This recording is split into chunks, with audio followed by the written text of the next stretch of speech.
Midlothian City Councilman. How are you? Pretty good. Good to talk to you today.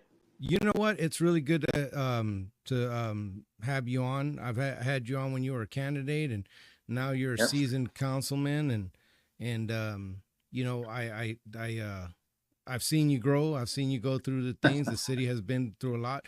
So I wanted to have you on because you are running for reelection and you have Yep. challengers, and I've had them on, and you are the incumbent. So um, first, I wanted to ask you to kind of introduce yourself because as we were talking, there are definitely some growth in this place.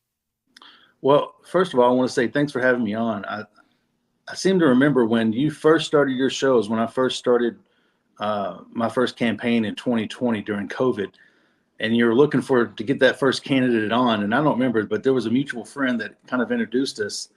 And I said, I don't know that guy. I'm not too sure. And you reached out to me, and I was like, I think I like this guy. Hang on.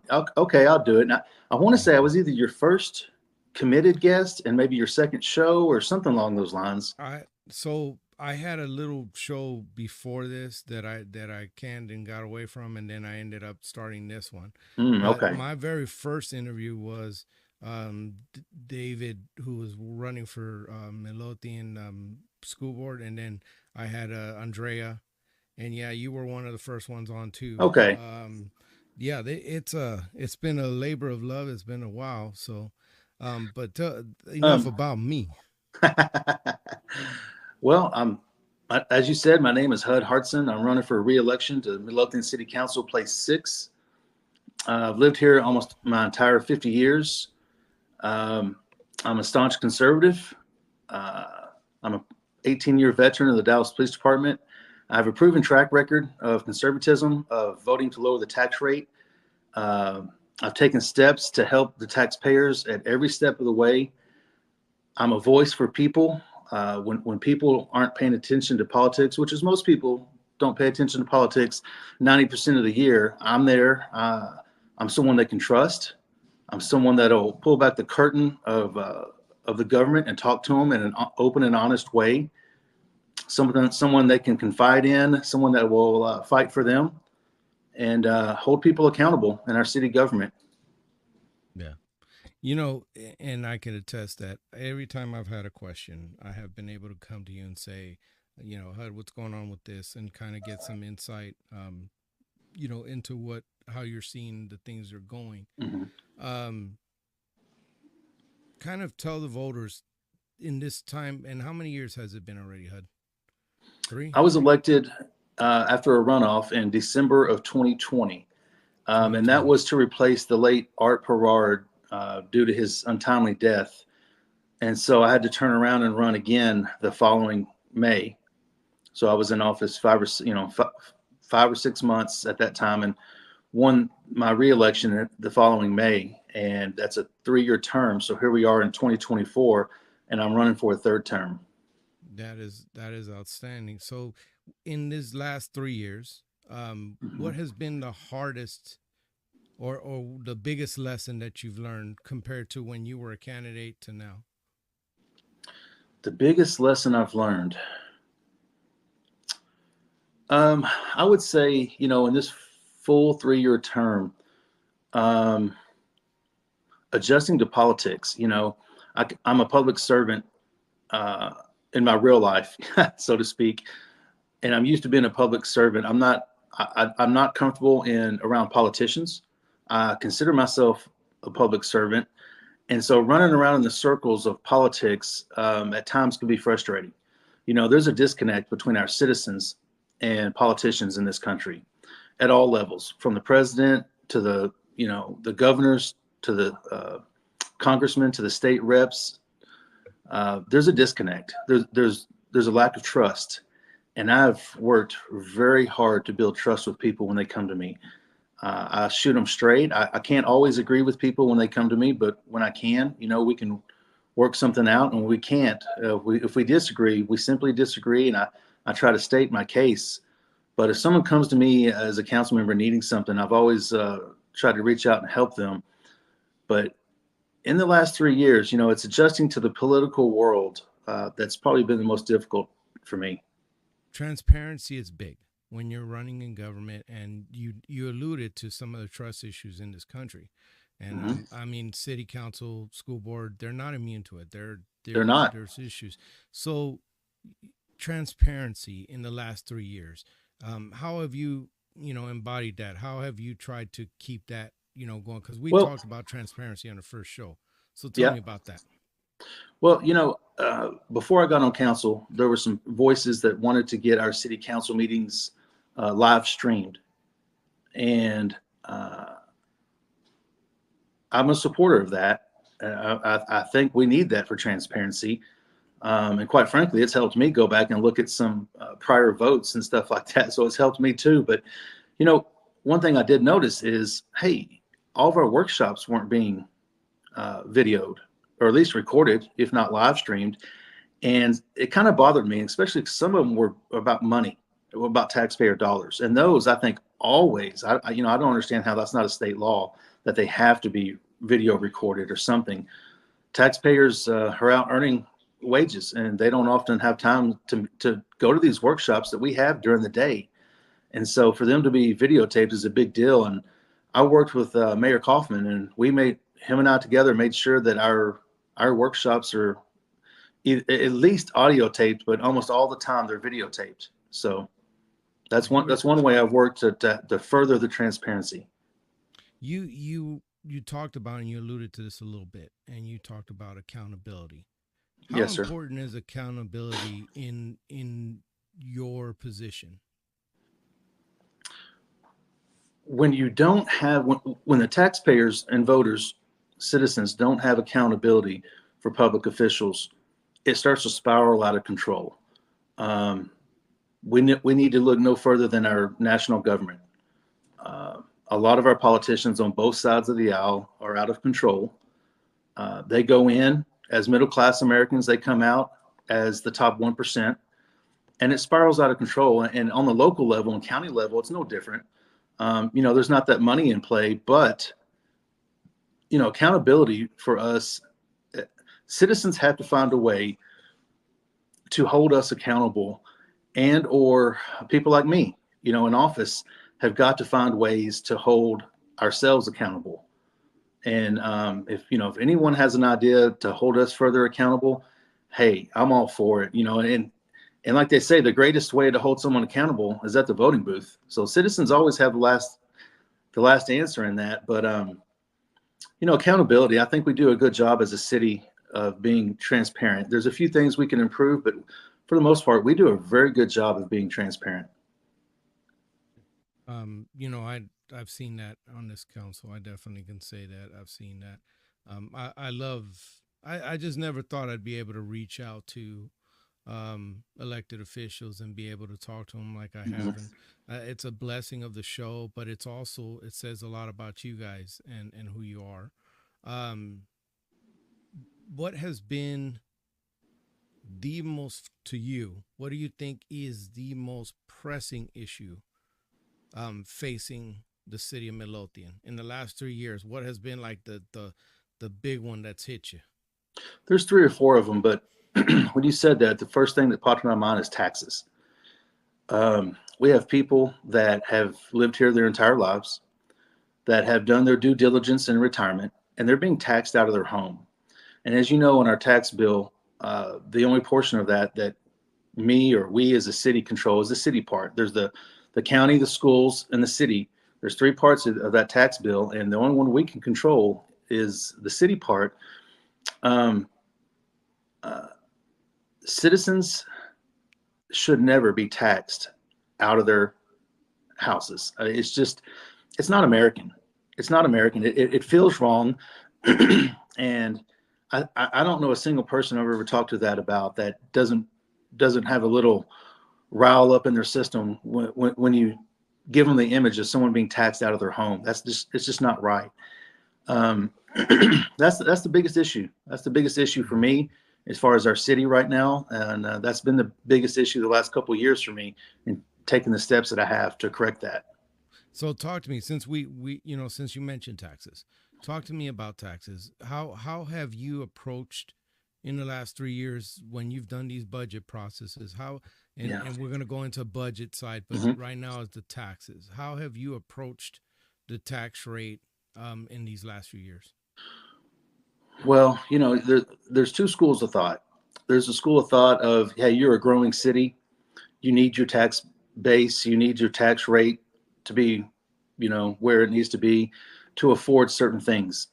Then there's the other school of thought that we need taxes as low as possible, um, and find ways to cut through the budget and to help the taxpayer. And that's where I stand. You know, here recently, about a month ago, I helped push through support. I voted for it. We have a senior tax freeze in Midlothian, and basically, I think it was about the year 2001. The city created that, and they established the figure at $70,000. So the first $70,000 of a senior's home was tax free from the city. Well, fast forward to 2024, that $70,000 isn't the same $70,000 as it was back then. Absolutely. And so we needed to do something about that. I fought for that. I fought for it to get increased, and we more than doubled that. So here recently we passed a new senior tax freeze to $150,000. So we more than doubled that. That's one way. So if seniors that lived here their entire life, the first $150,000 of their home is tax exempt. Mhm. Another thing we've done is the state was gracious enough to give the citizens a tax break through a homestead exemption. I won't go into the intricacies of it right here. We don't have time, but the homestead exemption is great for people with their land and their home. The state allowed us to do up to a 20% homestead exemption, and right out of the chute, we hit it with 10%, and then we hit it with 10 more percent. So as a city, we have maxed out what the state allows us right now at a 20% tax exemption. So that's two examples for you. The ways I've been fighting, our city council has been fighting to help citizens with their taxes. So you're in budget time right now, and I plan on having the mayor on somewhere, probably around July, roughly, to talk budget and Hmm. the details on that. But you're coming into this budget now, and there's some challenges, but and we'll kind of go into those. But in the last three Hmm. years, how have you? What has been your approach when doing the budget? Have you challenged, certain expenses, certain line items? What has been your approach? Yeah, and that's where it comes down to philosophy. When you go into the budget talks, um, you have to realize, and you have to run your city government, or at least I do. You have your wants and you have your needs. They're not the same thing. What does your city need to run? What does it take to run? And then if there's money left over, what do you want? And you can't confuse the two things. As far as the city needs, as I said before, I'm a first responder. I'm a veteran, multi-generational police officer. I firmly believe that any city's top priority day to day is the safety of its citizens. And I believe that we have a fantastic police department. Um, the boots on the ground do a fantastic job. I've interacted with them myself on calls. I've talked to citizens. They do a fantastic job. Matter of fact, our fire department, led by Chief McCaskill, is one of the finest in the country. They're recently recognized. It's not just us saying that; they were recognized as that. But since I took office, one of the things I'm proud of is I have looked at, and we as a city have looked at the pay scales of comparable cities around us. And we looked and we decided, after looking at this pay scale, that we were below the average of comparable cities. So we had to work that into the budget a couple years ago, and it was a challenge. But our first responders in Midlothian, since I've taken office, and I can't take sole credit for it, but I'm saying that me being on the council played a part in it. They've seen about a 25% pay raise since 2020, our firefighters and police officers.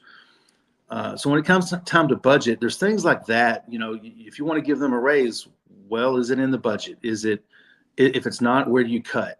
And so I have been very careful about where I cut in the budget. the things that I think, hey, that's a want. Let's set that to the side. I'm not saying cut it, but let's set it to the side. And we've done that. I voted to reduce the tax rate several times. And I'm a firm believer that when you separate needs and wants, you can keep the taxes low at the same time and have everything that you and the citizens need and want in a city. It's just a matter of paying attention to detail, taking more time than usual to go line by line down the budget. And yes, that takes more time, but that's what the citizens want. That's what they deserve. And it's it's big, that budget. I mean, I've seen it and tried to read through it, and there's so much going on in that budget There is. this year. I know that you guys are in workshops and just starting off. You're starting to look at it little by little. Mm-hmm. What has the city kind of presented to you as its priorities, and what is your personal? I know you can't speak for the council, but Right. what is your personal priorities in this year's upcoming budget? Well, for an example, as a council member, there's two things you can do when you take action. You can wait for things to come onto your agendas uh, twice a month when we have council meetings, and you can be proactive. And one of the things I've done to be proactive is I'll give you an example. Our police department, they can accrue 48 hours of comp time. So when they work overtime, they get either pay or they can get comp time. And right now, they can only accrue 48 hours.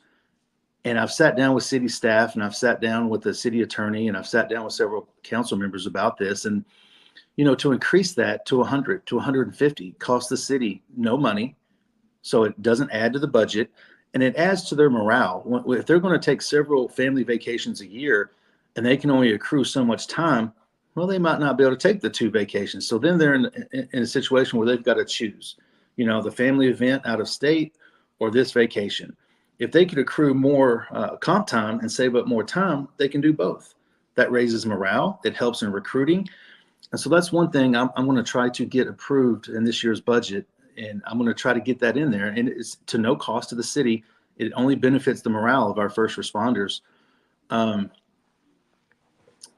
there's that. But I think the number one challenge to directly hit your question is there's some things with our police department that we need to get done that aren't boots on the ground, that aren't adding numbers, because we're always adding numbers to the police department, but it's not necessarily that.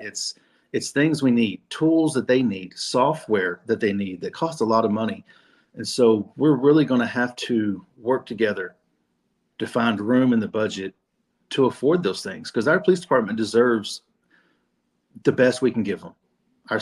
Because the best we can give our police department is the best they can give our citizens. And the citizens here deserve the best. We have a great department, but we need to make sure our department stays great. So I think that's going to be the number one issue for our council, is tackling the things that our police department needs in the background. Along with the police and firefighters, how has staffing been in just in general in the city? Are we doing okay with staffing? Because I know that there's a lot of poaching that happens in these city governments, Yes, and yes. there's a lot of poaching and a lot of recruiting and stuff, and it's a very competitive market for good Yeah. people. And so, how are we doing when it comes to personnel, just in general? Since I've taken office, we've lost, I don't know, two or three key personnel, but I think that's normal. Um, and the ones that we did lose, they took jobs similar to what they had here, but for more pay. And you can rarely fault a guy for taking more pay, right? Um, when we did that study a couple years ago about pay, we also did it about staffing. Staffing was included in that, and you know, not to pick on Waxahachie, but we're a similar sized town. They probably have about 5,000 more people than we do, maybe six, but we had about 100 fewer employees than they did. Now, is that a good thing or a bad thing? I think for the most part, it's a good thing. We do more with less employees. And I just talked to you about how your council seat works. You can vote on things that come to you, and you also need to find ways to be proactive, to bring things to the table. And one of the things I brought to the table is we have a huge uh, desire in our city for sports. And it shows when it gets to the high school level, all the state championships, we've won now and in the recent years, and the recent soccer team, and then the girls soccer team a few years before that. And it shows, but that doesn't start at the high school level. That starts, when our kids are little, playing soccer, playing t-ball, and there's a shortage of fields. There's a shortage of fields to play and practice on. And one of the biggest problems I pinpointed when I took office is these leagues work under our parks department scheduling wise, because they have to come to us to use our fields. And our parks director, Heather, she does a fantastic job, but she was just getting inundated. I was getting inundated with calls from parents griping, hey, we were supposed to have this field at this time. Someone else is on it. They won't get off of it. What can we do? And I was getting to where I was sending these parents to Heather because she was having to do the scheduling. But this is our parks director. She has so much more to do than scheduling.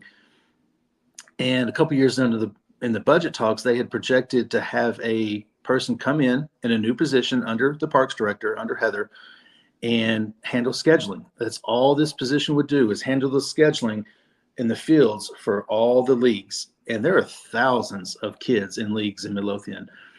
And I said, hey, hang on a second, guys. And that's why I worked with the rest of the council a couple of years ago. And I got that pushed through that, well, we're going to bring in that position in 2 years. I said, guys, it can't wait. It cannot wait. If it waits, then Heather's basically going to be turned into a scheduler. And that's not what we have her as a park director doing. That's not what she should be doing. So we brought that position in. And I think that position, the personnel we have in that position now, is doing a good job of working with these leagues, scheduling, making sure all the fields are utilized. So, there's things like that you can do proactive. And it got passed, and that position got added early, but we needed that to be brought in early. Right. Since we were talking budget and you kind of and you went into parks, there was a bond, or there's been bonds in the past Mm-hmm. for different things that involved Parks and Rec. Can you kind of tell me the status of them? Why have they been? I know some of them have been delayed. It's been several years since they were passed. So can you kind of speak on them? Which bonds did you say? Did we have a Parks and Recs Oh, library bond or something? Did the city have a bond like that they haven't issued yet? yes. So there were the three bonds that were passed. One of them was for a rec center. Right. One of them was roads, and we're utilizing that bond towards roads. The other one was for the police station, Mm-hmm. and currently the police station is being built. I'm not sure how far along they are. I would say they're probably at least halfway. Um, Another one was for the new city hall / library. And if anyone's been downtown recently, they've seen that building. It's probably about halfway there. And the one that has not been put out is the rec center. Right. In that bond, the money was not included for land, and so we have some ideas for where to put that, and it would most likely be in conjunction with the school district, but that wasn't part of the bond. So those talks would need to be had by the city council in a joint workshop with the school board to hammer out details of that. And I know you guys have a pretty good relationship, so I'm sure that Hmm. that'll go. So in the last 3 years, that every city carries a healthy amount of debt.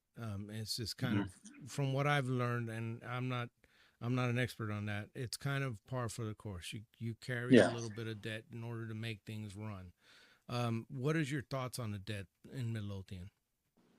Well, first of all, I want to say that the state requires us to carry about 90 days in what they call an emergency fund. Mm-hmm. And if I'm not mistaken, right now, our city has about 183 days of emergency fund. So we have over half, I mean, two times the required limit by the state. And our credit level is the cream of the crop when it comes to that. Um, but as far as debt, Some of those bonds I was for, some of the bonds I were against because of what you said. A bond is debt. When a bond is passed, it is debt that the city and the taxpayers will have to eventually pay. And just like our households, every household should have a written budget. Every household, when you run out of money, if you don't have credit, you're not going to spend it, and you don't need to get yourself into extreme debt. And I've been trying to preach since I've been elected that we need to have as little debt as possible. In a perfect world, we would have no debt, but I'm not sure that no debt is realistic anywhere these days. But you need to have as low debt as possible. And if reelected in May, that's one of my concerns, is that we need to start paying off some of this debt and not accrue more debt. Right. Now, before I give you the mic to talk to the people of Midlothian, Hmm. I wanted to talk to you about growth and infrastructure. Yeah. Um, in the last 3 years, how have you handled growth? What are your thoughts on the way we've grown? And if you're Yeah. elected, how would, if you're reelected, how would you like to approach, or how will you continue to approach growth? And then we'll go into roads real quick. Okay. I always tell people when asked this question, I look at growth like we look, I have kids, you have kids. I look at growth like we look at our kids. There was that one age, whether it be 5 or 10 or 15, that we just thought, man, I wish I could freeze my kid in time. I love this age with my kid. We can't. Nope. We can't. It's a fact of life. I remember when I was in high school, our population was about 6,000 people, maybe. Wow. I loved it then. If I could have frozen it then, I would have. I can't. Yeah. Growth, when you do something so good and you create an atmosphere in a school district and a city so good that everyone wants to move there, it's a good problem. Um, with growth, I've tried to take the stance of responsible growth. And what I mean by responsible growth is not voting yes to everything. There shouldn't be a rubber stamp on every development that's been brought before us. And I'm not afraid, as a council member, I'm not afraid to vote no. I think there's a lot of pressure on council members to vote yes in all these new housing developments, commercial developments, under the guise of what brings in tax dollars. We only get one chance to build out our city. And when you vote yes on everything, you're compromising how good of a deal you could have gotten from the next developer, I think we really need to look at some of these developments coming into our city and say, is this the best for our citizens? It may be the best right now, but is it the best long term? And I've taken that approach, and I'm not afraid to vote no on some of these developments. And quite frankly, voting no on some of these developments has probably cost me votes, but I don't care. I believe it was the right thing for the city. I believe it was not only the right thing for the city now, it's the right thing for the city in 20 years.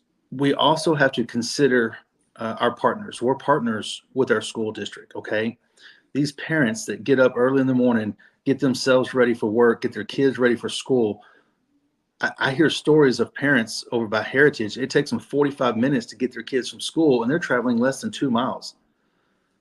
That's not acceptable. We've got to stop.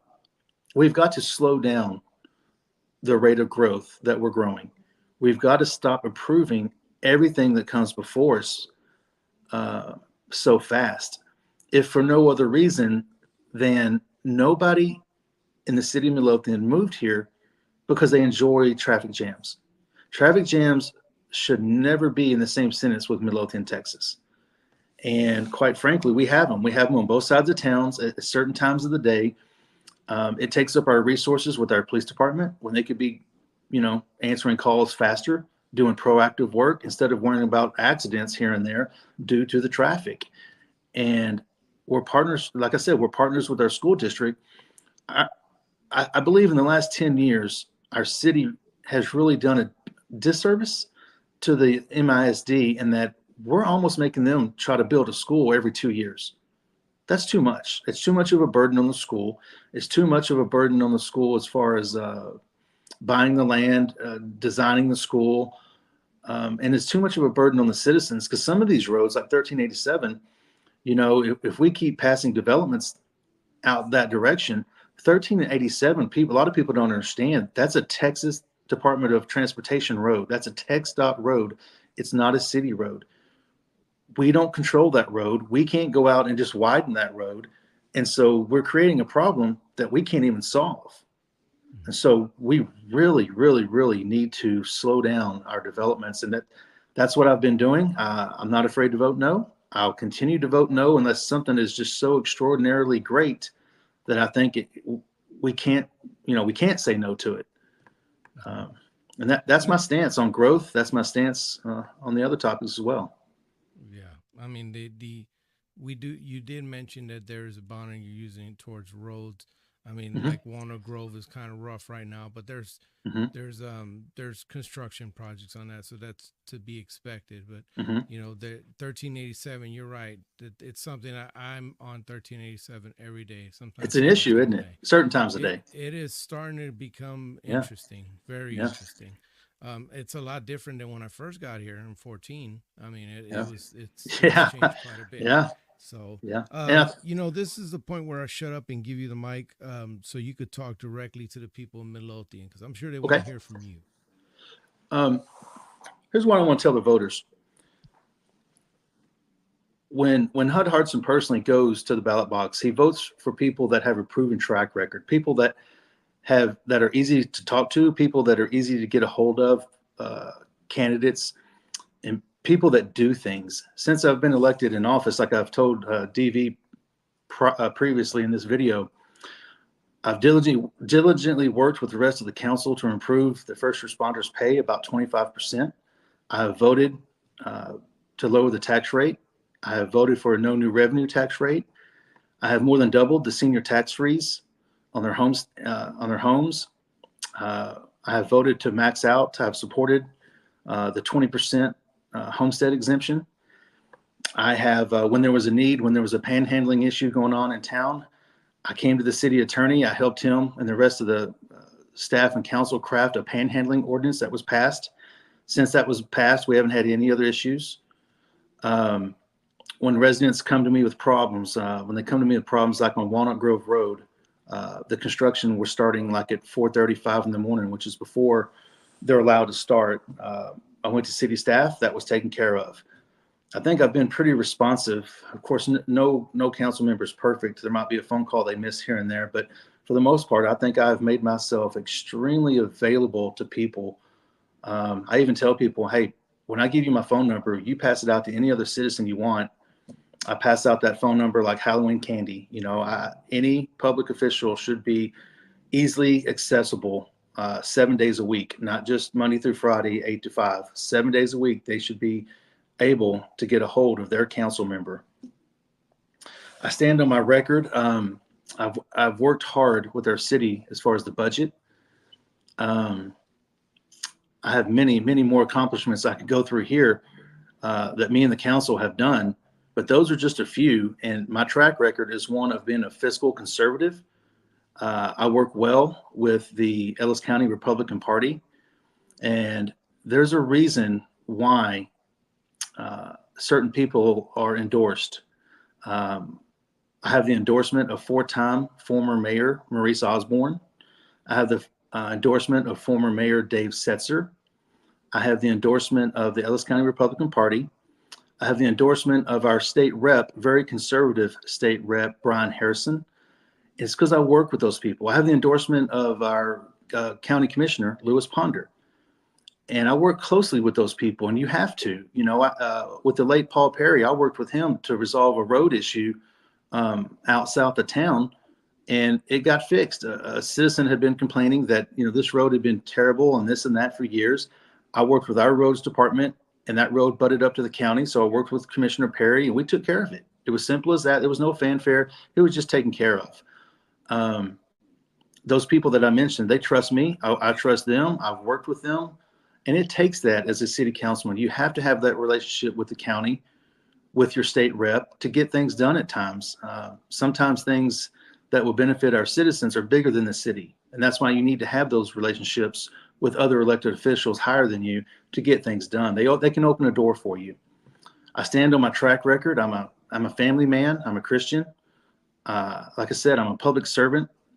most of my adult life, and I don't plan on changing that. And most importantly, I want people to realize the decisions I make on the city council and the votes I take aren't just for me now. I'm never moving from this city. I love this city. I'm running again because I love this city, and I'm not moving anywhere. So every vote I take will affect me for the rest of my life. Right. Right. Well, as always, and I told every candidate, and if I didn't tell you at the beginning, I apologize. Thank you for wanting to continue to serve your community.